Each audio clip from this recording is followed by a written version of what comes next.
Mas o assunto que para mim é um assunto que a gente vai ter que se engajar demais aqui, se engajar demais para trazer os dados, trazer as informações, porque nesse caso, mais do que em qualquer outro, a verdade liberta. A verdade, o conhecimento liberta, que quer dizer ICL, que é a questão do movimento dos trabalhadores rurais sem terra, do MST. Né? Vai começar hoje uma CPI, aliás, algumas CPIs, né? São 3 principalmente, a do MST, a das apostas esportivas, se não me engano, e a das lojas americanas. Eu não sei se a gente já tem a arte das 3 aqui, de quem vão ser os presidentes e os relatores das CPIs, mas é uma vergonha. O negócio já começa sendo uma vergonha. Só para início de conversa, o presidente da CPI do MST é um cara do Republicanos do Rio Grande do Sul. E ele pega e chama como relator o Ricardo Salles. Irmão, como é que o relator tem uma função tão importante quanto a palavra já diz, relatar, contar a história final. A história final, a versão, vem desse sujeito, absolutamente desqualificado para esse cargo, para tudo, na minha opinião, mas para esse cargo completamente. Absolutamente conflitado. E por que ele é conflitado? Vamos lembrar por que ele foi exonerado. Põe aqui, só para a gente lembrar as notícias. A nossa função aqui é... primeiro aqui, eles botaram aqui a arte, então vamos ver. A CPI do MST. O presidente do Republicanos do Rio Grande do Sul, Tenente Coronel Zuco. Olha isso. Começa aquelas maluquices de política hoje em dia. Tenente Coronel, cabo, você sabe que é major, não sei, esse negócio é maluquice da política brasileira. Nos outros países os caras têm vergonha, porque quando você é um militar, você está ali servindo a toda a sua nação. Por que você está servindo? Porque você foi pago pela sua nação. A sua formação foi paga por todo mundo, de direita, de esquerda, preto, branco, mais velho, mais novo. Todo mundo pagou com os impostos a sua formação. Então, em todos os países que se dizem desenvolvidos do mundo, não tem essa mistura. No Brasil, pelo contrário. O cara foi formado com o nosso dinheiro e vai para o poder para defender um grupinho. Isso é um absurdo, mas vamos lá. Voltando aqui à história. CPI do MST. Tenente Coronel Zuco que indica o Ricardo Salles. O Ricardo Salles dispensa a apresentação, a gente já vai falar sobre ele. CPI das Americanas. Qual o motivo da CPI das Americanas? Eu falei aqui. Eu falei que ia ter a CPI das Americanas. E falei que ia tocar o Centrão. Meu irmão, Centrão vive de toma lá da cá. Centrão vive de barganha. E qual o capital do Centrão? Ele vende poder. O Centrão tem muito poder e vende, negocia esse poder. Aí, de repente, pintam um esquema onde dá para tu investigar e botar ali no corner, botar contra a parede, botar contra as cordas, os 3 caras mais ricos do Brasil. Meu irmão, é igual aquelas cenas do Pica-Pau que tinha, do Pica-Pau pensando assim, iates, naquela fase, né, do ninguém se preocupava com o que era dito em desenho animado, aquelas barbaridades, mas o Pica-Pau falava assim, iates, mulheres, ele falava assim, $10 mil, não tem inflação daquele tempo, mas ele viu os saquinhos de dinheiro. Aí no final tudo dava errado pro Pica-Pau, e aí o navio afundava, né? Os saquinhos de dinheiro ficavam com asas, saíam voando. Mas quando fala, meu irmão, donos da Americanas, investigação, possibilidade de barganha, o Centrão vê assim, iates, jet skis, $10 mil. Então, quem vai tocar a CPI das Americanas? De novo, Republicanos e MDB. Republicanos de Sergipe e MDB de Santa Catarina.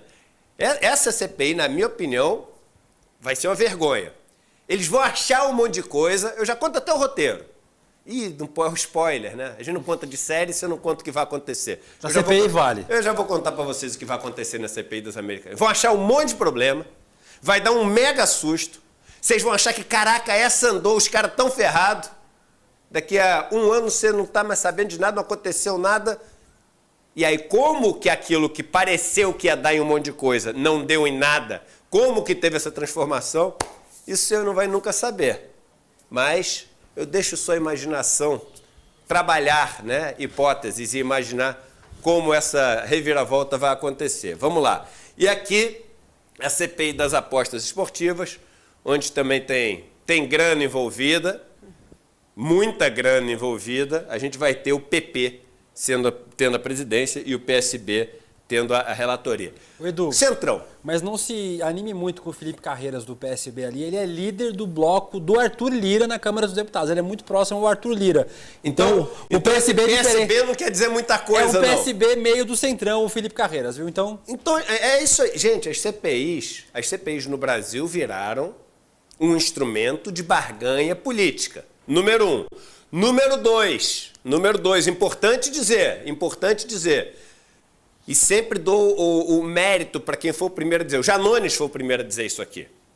As figuras que tinham muito espaço no governo anterior, por serem ministros, por terem o microfone na mão, por serem os donos do poder executivo, principalmente, elas agora estão com menos espaço na mídia.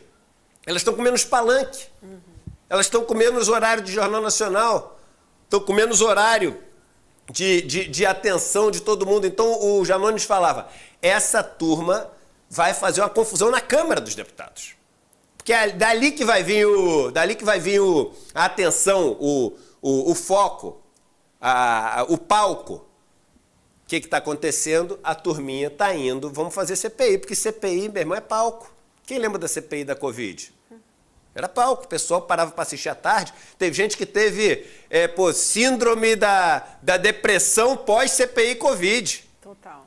Tinha gente que falava, pô, e agora, como é que vai ser hoje à tarde sem CPI da Covid? Então, CPI é pipoca, entretém.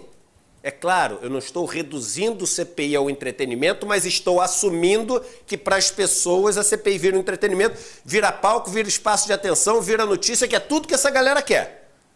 E aí depois vira barganha política.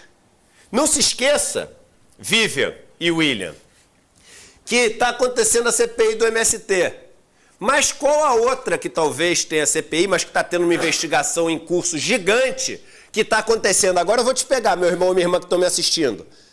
Os atos de 8 de janeiro, não é isso? Isso. Os atos de 8 de janeiro, a princípio, ao que tudo indica, com todas as informações que a Polícia Federal já inclusive usou para prender pessoas, os atos de 8 de janeiro foram financiados por quem? Por pessoas de qual setor da economia?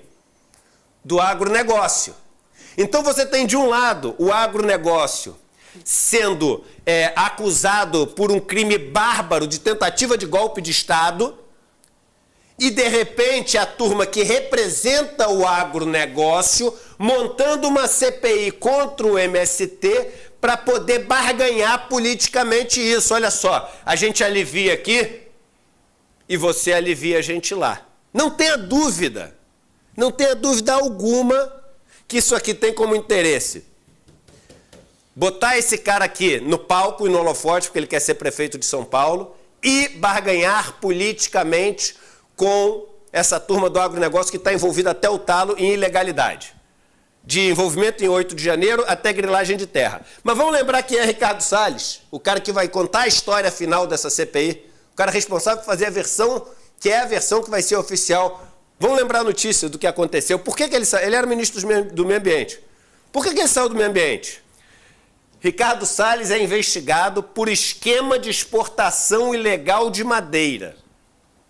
No dia 19 de maio, a gente está falando de 2021, tá? Polícia Federal cumpriu mandados de busca e apreensão e afastou 10 gestores da pasta do IBAMA. Salles foi exonerado por Bolsonaro nesta quarta-feira, e aí a matéria explica essa investigação. Então, cara, meu irmão, o cara foi exonerado pelo Bolsonaro. Imagina o que é ser exonerado pelo Bolsonaro. Isso não é bom nem pro Bolsonaro. Meu irmão, você passou do ponto. Você passou do ponto dos crimes ambientais, das tentativas de crimes ambientais. Você passou do ponto pro Bolsonaro, pro maior destruidor do meio ambiente que já existiu. Aí continua a matéria. Ricardo de Aquino Salles, ex-ministro do Meio Ambiente, teria atuado para atender os pleitos de empresas madeireiras para facilitar a exportação de madeira brasileira, mesmo com recomendações contrárias da área técnica do IBAMA. Segundo a PF, também nomeou para cargos mais altos pessoas envolvidas no atendimento aos pedidos. Então a acusação é o seguinte, não só o cara facilitou, como para não ter muito trabalho, falou o seguinte, vem cá, vamos fazer o seguinte, quem é que está envolvido nessa exportação ilegal aí? Pô, não dá trabalho pra gente não, aqui ó, vem todo mundo para dentro, vocês mesmo fazem, faz o que vocês quiserem aí, essa é a acusação. Essa é a acusação. E esse cara vai ser o relator da CPI do MST. E aí, eu vou contar uma coisa para vocês, mas eu não vou contar em detalhe aqui, porque a gente vai fazer uma coisa muito boa. E eu realmente acho que o universo, de certa maneira, ele conspira. Não é papinho de autoajuda, não é... Mas pode ser que as coisas realmente... elas estejam ali onde tinham que estar, no espaço e no tempo. Por que